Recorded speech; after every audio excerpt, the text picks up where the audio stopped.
మా ప్రభుకి ఇది దూరం అవును గాక, మన ప్రభుకి ఇది దూరం అవును గాక అని ప్రార్థన చేసుకుంటూ ఉంటే బాగుండేది. ఆ పక్కనున్న పాస్టర్ గారు ఏం చేశాడు తెలుసా? కత్తి తీశాడు. మరి కత్తి ఎందుకుందో నాకు అర్థం కాలే. ఆయన దగ్గర యేసు ప్రభు పక్కన పెట్టుకొని అంతలాడు కత్తి పెట్టుకున్నాడు. కొంతమంది చూడండి, మనం దేవుని సన్నిధికి వస్తున్నాం అంటారు, కానీ మానవలసిన మానే మానరు. కత్తి పెట్టుకుంటారు. దేవుని మందిరానికి వస్తున్నారు అంటారే కానీ మానవలసిన మాన్నే మారు. ఎంత మారు అని చెప్పినా మాన్నే మానరు. ఇప్పుడు ఆయన యేసు ప్రభుతోనే తిరుగుతున్నాడు. యేసు ప్రభుని పక్కన పెట్టుకున్నాడు. కొండంత యేసు ప్రభు పెట్టుకొని లోపల ఆయన కత్తి అవసరమా? కదండి, అవసరమే లేదు. అంటే యేసు ప్రభు మీద నమ్మకం ఉంది, కత్తి మీద కూడా నమ్మకం ఉంది. రెండు అందితే జుట్టు పట్టుకుంటాడు, అందకపోతే కాళ్ళు పట్టుకుంటాడు. ఒక్కోసారి ఆయన ఆలోచన ఏం తెలుసా? యేసు ప్రభు వల్ల కూడా కాకపోతే కత్తి ఉండొద్దు. మరి నన్ను కాపాడుకోవాలంటే కత్తి ఉండాలి.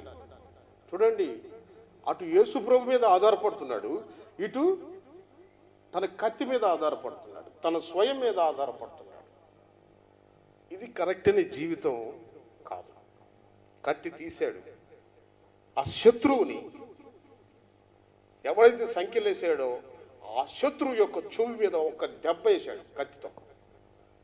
పటామని చెవు కింద రక్తం కారి కింద పడిపోయింది తెగి. వెంటనే అప్పుడు యేసుప్రభు ఏం చేయాలి? బుద్ధిలోనాడా, సైతాన్ మొహమాడా, పనికి మాలినోడా, నువ్వు ఒక సేవకుడువేనా అని తిట్టకుండా, ఆయన ఎవరు?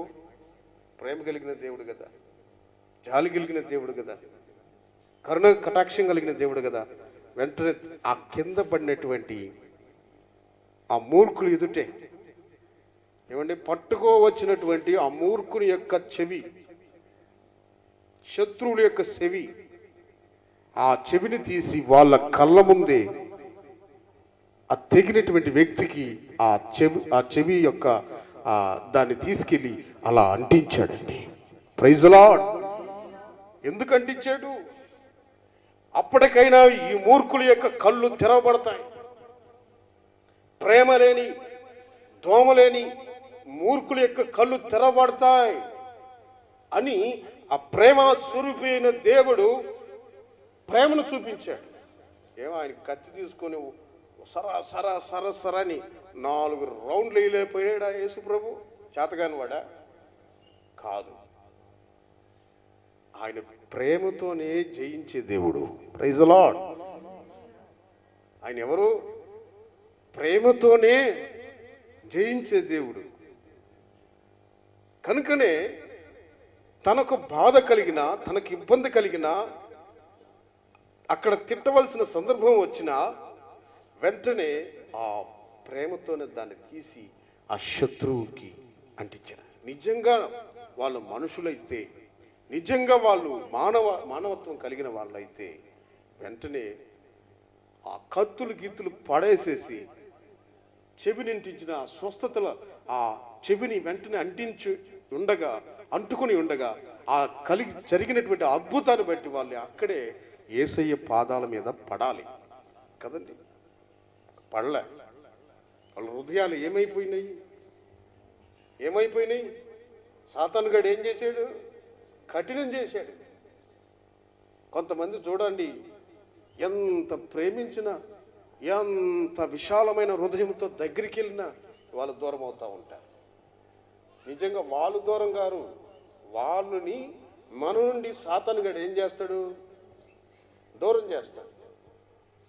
నేను ఇట్లాగే చాలామంది దగ్గరికి వెళ్ళి, అమ్మా ప్రార్థనకు రండమ్మా, దేవుడు ఉండాలమ్మా, దేవుడు లేకపోతే మీ కుటుంబాలు ఎట్లమ్మా, ఏదైనా ఒక సమస్య వస్తే అనేక దినాలు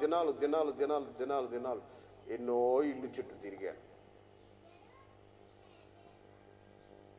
చెప్పినప్పుడల్లా తలుపుతారు, తర్వాత మళ్ళీ మర్చిపోతారు. అయినా మళ్ళీ అమ్మా ప్రార్థనకు రండమ్మా, దేవుడు ఉండాలమ్మా, దేవుని నమ్ముకమ్మా అని అనేక సార్లు మళ్ళా చెప్తాను. వద్దాంలేండి వద్దాంలేండి వద్దాంలేండి రారు. ఎందుకు ఈ మాట చెప్తానంటే, మరలా మరలా మరలా మరలా మరలా ఎందుకు చెప్తున్నాం? విసిగిపోయినా కూడా మరలా మరలా ఎందుకు చెప్తున్నామంటే, ఏదో ఒక రోజు ఈ జీవము కలిగిన దేవుని వాక్యం, మనం చెప్పిన మాటలు, మనం నడిపిన మార్గం వాళ్ళకి పశ్చాత్తాపం కలగచేసిన దినం వస్తుంది. యేసు ప్రభుని సంతోషంగా శిక్షించిన ప్రతి ఒక్కళ్ళు పశ్చాత్తాపడ్డారు. ఆహాహా నవ్వుకున్న ప్రతి ఒక్కళ్ళు, యేసు ప్రభుని హేళన చేసిన ప్రతి ఒక్కళ్ళు, ఎప్పుడైతే ఆయన 3వ దినమున తన ప్రాణాన్ని విడిచిపెట్టి పరలోకానికి వెళ్ళాడో అప్పుడు ప్రతి ఒక్కళ్ళు గుండెల బాదులుకొని ఏడిచారు. పశ్చాత్తాపంతో పశ్చాత్తాపడ్డారు. కొంత సమయం వస్తుంది. మనం ఓపిక పట్టాలి. ఓపిక పట్టినప్పుడు దాని ఫలితం ఖచ్చితంగా చూస్తాం. ప్రైజ్ ది లార్డ్, హల్లెలూయా. ఓపికతో మనం ప్రయాణం చేయాలి. ఫలితం దక్కునంతగా మనము ఓపికతో మనం ప్రయాణం చేసినప్పుడు నిండు ఆశీర్వాదములు, దీవెనలు మనకు కలుగుతాయి. కాబట్టి మనకు కావాల్సింది ఏంటి అంటే, ఒక సమస్యలో గట్టెక్కాలంటే, ఒక సమస్య నుంచి జయం పొందాలంటే మనకు ఉండవలసింది ఓపిక. ఓపిక లేకపోతే నశించిపోతాం. ఓపిక లేకపోతే సమస్యలో గట్టెక్కలే, ఫెయిల్ అయిపోతాం. కొన్ని సందర్భాల్లో మౌనంగా ఉండాలి. పౌలే అంటాడు కొన్ని సందర్భాల్లో, నేను ఒక్కొక్క సందర్భంలో గుడ్డివాడి వలె ఉన్నాను అంటాడు. ఏమంటాడు? కళ్ళుండి గుడ్డివాడి వలె ఉన్నాను అంటాడు. చేతులుండి చేయలేని వానిగా ఉన్నాను అంటాడు. చెప్పగలిగి నోరుండి నోరు లేని వానిగా ఉన్నాను అంటాడు. ఎందుకు తెలుసా? ఆయన చేతగాని వాడు కాదు. ఆ సమయంలో తాను అన్నీ కంట్రోల్ చేసుకొని ఓపిక కలిగి ఉన్నాడు. సమయం వస్తుంది, సమయం వచ్చినప్పుడు జయము చూస్తాను అని ఓపిక కలిగి ఉన్నాడు. అందుకే పౌలు యొక్క జీవితం చివరికి ఆ ఓర్పు చేత జయము జయము జయము కలిగింది. కాబట్టి ఓర్పును విడిచిపెట్టకండి. ఓపికతో మీరు ప్రయాణం చేయండి. ఫలితము తప్పకుండా దేవుడు మీకు ఇస్తాను అని చెప్తున్నాడు. దేవుడి 2 మాటలు దీవించును గాక. మోకరించండి, ప్రార్థన చేసుకుందాం. మోకరించి ప్రార్థన చేసుకుందాం. ఎవరికి వాళ్ళు నోరు తెరిచి ప్రార్థన చేసుకుందాం.